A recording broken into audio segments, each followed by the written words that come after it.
Hi everyone, it's Linda Michelle. Here Friday evening, third movie review. It was a 3-movie day. We decided early this morning, I took the day off from work. We went for a pedicure, had some lunch, and decided to spend the day in the theater. And we entered the theater about 1 o'clock, and we're leaving at 9:15 tonight. Yes. What the day will look like, we have no idea. Did it rain? Did it snow? We have no idea. We were supposed to have thunderstorms where we're at today, so yeah.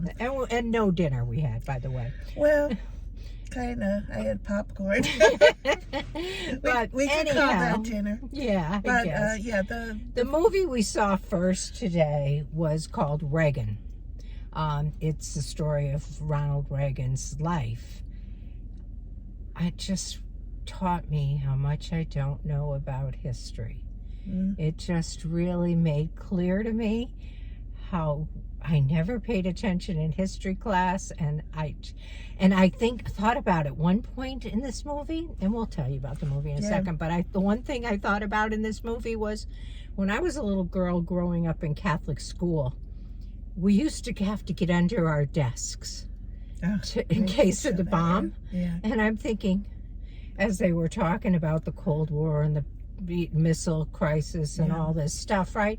I'm thinking, did they really think getting under our desks was going to save our lives? Yeah.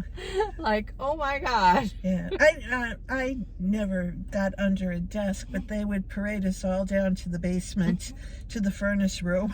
I don't think we had a furnace room in our school. It was a small elementary school I went to, yes.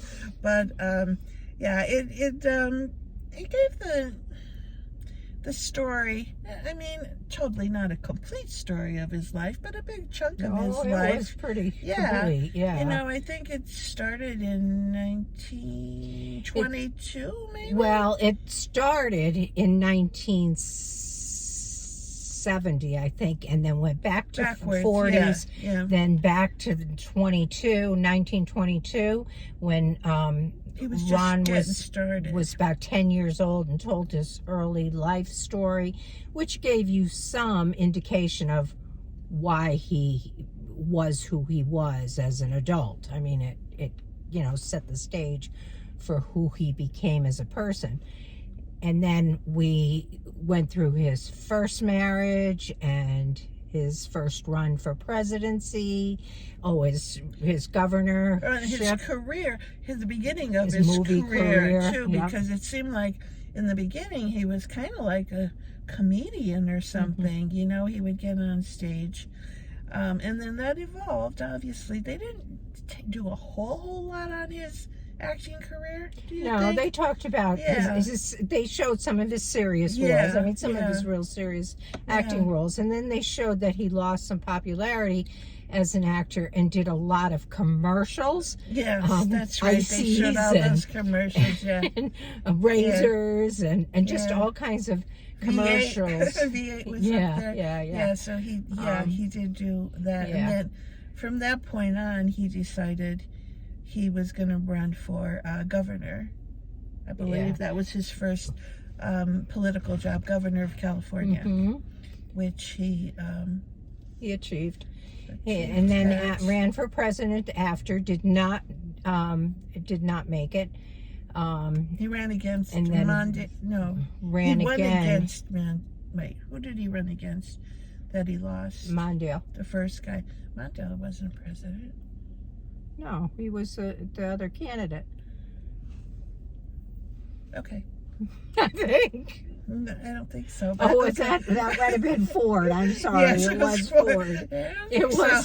It was Ford. Yeah, because then he lost. He won against Mondale. He won against Walter Mondale. He lost his first try.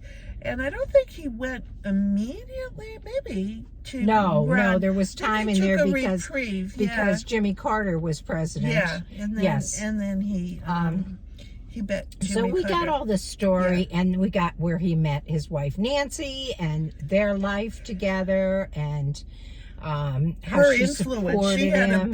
She had a big influence in his life. Yes. He counted on her a She lot. supported him all through his presidency, And she took care of him until his death, while he had Alzheimer's in the last decade of his life.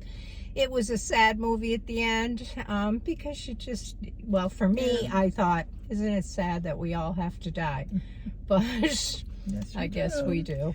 But it did give us insight, too, to some of his achievements or things he did as a president, which I kind of don't recall very well.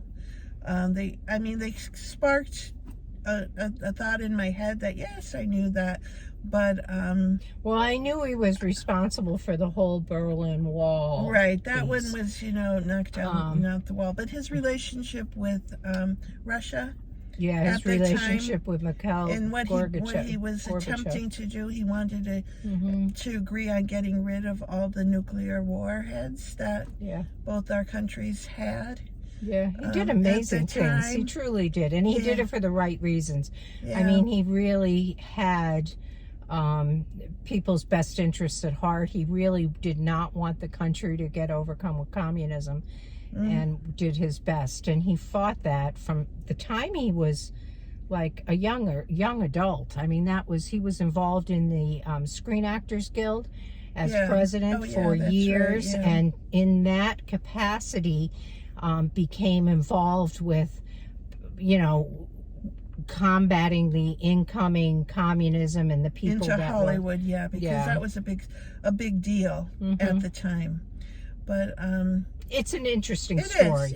It really is. And quite honestly, it's one of those that I could go and watch again, because I know I missed some things, and I know there's parts of that story that I didn't fully understand or grasp, and I'd like to see it again. I'm trying to think, was there anything else? I don't know, but at the beginning they flashed all of the news headlines and all of the things that were going on in the 60s and the 70s and the 80s.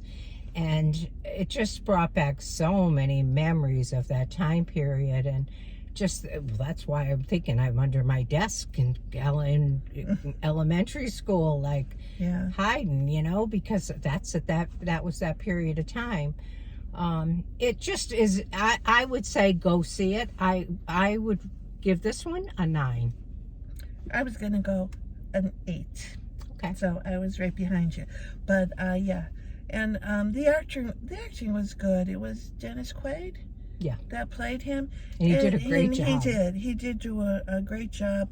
At times he actually looks so much like him, especially during his later years. But the other thing we kind of looked up, because we weren't quite sure, when he became president, how old he was.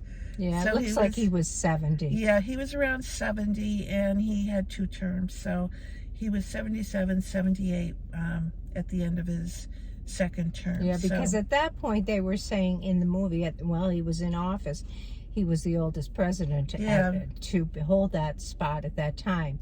And just an interesting little fact here. I'm a registered Democrat, but I was a registered Democrat prior to Reagan and changed to Republican for a short period of time because I wanted to vote for Ronald Reagan. Yeah. Yep. All right. So that's what we have. That's our 3rd movie for the day. So you could go back and look at some of the other ones we saw on this rainy Friday night. So we won't be back tomorrow, but maybe next week. Catch you in the future. Bye.